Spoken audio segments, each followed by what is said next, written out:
अच्छा, इसमें माफ़ी मांगने की क्या बात है? हम राष्ट्रीय अध्यक्ष जी ने क्या गलत कह दिया?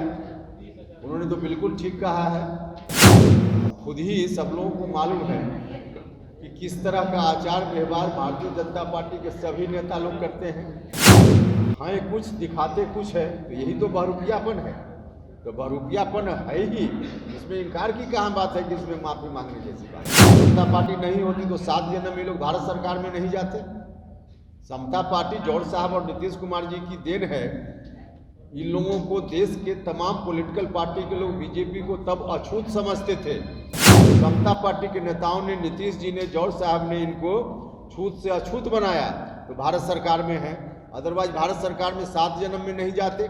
नमस्कार, मेरा नाम उत्कर्ष है। आप लाइव सीरीज देख रहे हैं। देखिए, जदयू के संसदीय बोर्ड के अध्यक्ष उपेंद्र कुशवाहा ने साफ कह दिया है कि जिस तरीके से ललन सिंह ने कल बयान दिया था उसमें गलत क्या है, बहरूपियापन तो बीजेपी का है ही। क्योंकि जिस तरीके से अलग अलग चरित्र दिखाते हैं, दोहरा चरित्र दिखाते हैं, तो बहरूपियापन उनमें पहले ही है। ललन सिंह ने कुछ गलत नहीं कहा है। उनसे जब ये सवाल पूछा गया कि रविशंकर प्रसाद कह रहे हैं कि जो 19 में चुनाव हुआ था लोकसभा का, उसमें बीजेपी के दम पर ललन सिंह सांसद बने थे, उसको लेकर भी उन्होंने साफ कह दिया है कि अगर समता पार्टी नहीं होती तो कभी भी वो केंद्र में नहीं होते। जिस तरीके का वो बात करते हैं, पहले अपने अंदर झांक कर देख लें। अछूत पार्टी थी बीजेपी और कभी भी वो केंद्र में, सरकार में नहीं रहती अगर नीतीश कुमार और जॉर्ज फर्नांडिस मिलकर उनका साथ नहीं देते। तो क्या कुछ कह रहे हैं उपेंद्र कुशवाहा, पहले आप सुने। अच्छा, इसमें माफ़ी मांगने की क्या बात है? हम राष्ट्रीय अध्यक्ष जी ने क्या गलत कह दिया? उन्होंने तो बिल्कुल ठीक कहा है। अब खुद ही सब लोगों को मालूम है कि किस तरह का आचार व्यवहार भारतीय जनता पार्टी के सभी नेता लोग करते हैं। हाँ, कुछ दिखाते कुछ है, तो यही तो बहुरूपियापन है। तो बहुरूपियापन है ही, इसमें इनकार की कहाँ बात है कि इसमें माफ़ी मांगने जैसी बात है। कह तो रहे हैं कि राष्ट्रीय अध्यक्ष 2019 में बीजेपी के दम पे तो सांसद बने।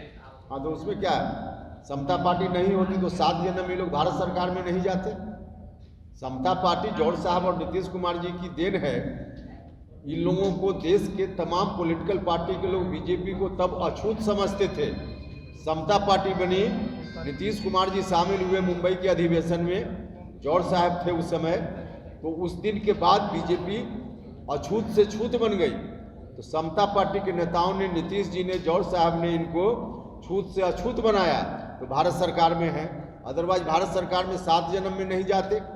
तो दूसरे के ऊपर जो एहसान थोप रहे हैं, भाई म्यूचुअल होता है ना। जब भी कोई पार्टी एक दूसरे से गठबंधन करती है तो परस्पर लाभ होता है।